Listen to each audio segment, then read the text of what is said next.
Consciousness. What is a human being but a conscious, living, breathing organism? What is different from us and animals? What's the difference in between us and plants? We're all sentient beings. We all share that. We all breathe in different ways, in different manners. Though human consciousness has the ability to be aware of themselves, meaning in the moment that I open my eyes, that my consciousness arrives into a human body, I am aware I exist. That I amness, that awareness is a very peculiar quality of our race. And that peculiarity opens up a big question. What is the purpose of a human incarnation? Is a human being free? Do we really have free will? Or are we predestined by a sequence of causes previous to our existence?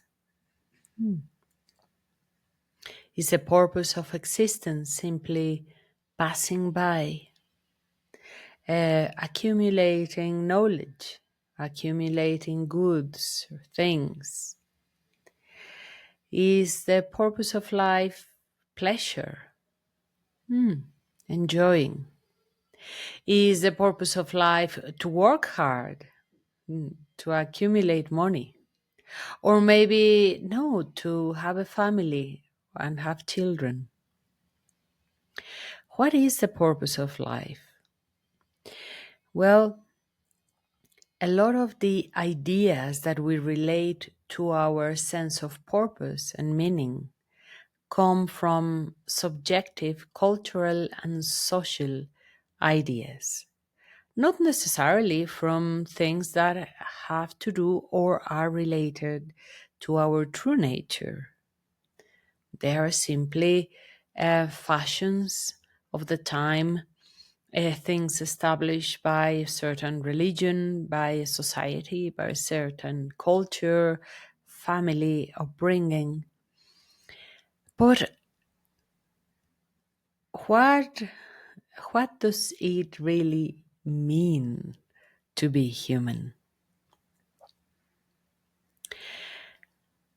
Well, consciousness is the trait of humanness.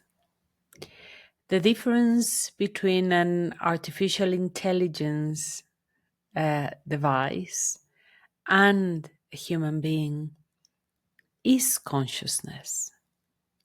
Artificial intelligence, of course, it's always going to be far more capable than a human mind because I'm bound by a physicality, by limitations of conscious and unconscious processing of thoughts, because I'm limited by the capacity of my brain and the way I use it or I train it.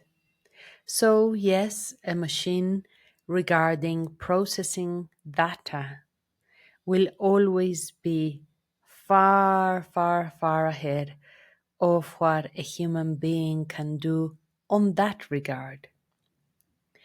Though consciousness, this awareness of existence, is a very particular trait of our humanness. That awareness of our existence is called in different traditions the observer.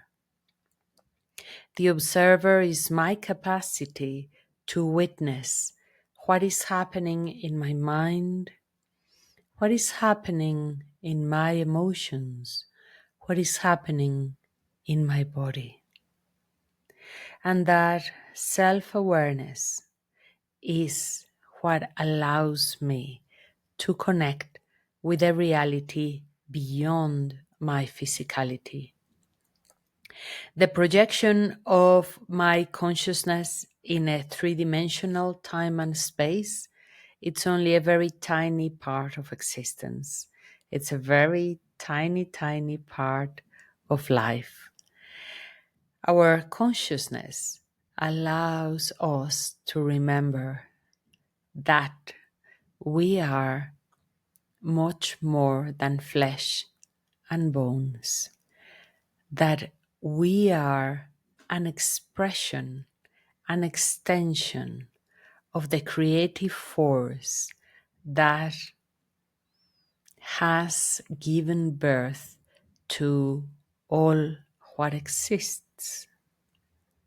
Now, it's very different to understand myself as simply a bag of bones with a processor inside my head that's called my brain, and then understand that I am an extension of the force that creates the universe. And that force is not something religious or esoteric. No, it's simply information, a continuous and infinite wave of information unfolding itself in different times, spaces, in different dimensions, coming in and out of existence. This quantum soup of information, this big akasha, is home, is the big ocean from where all consciousness and life expressions appear. Now, the beauty of a human life is that it has this specific particularity of being aware of itself. It is conscious, it exists.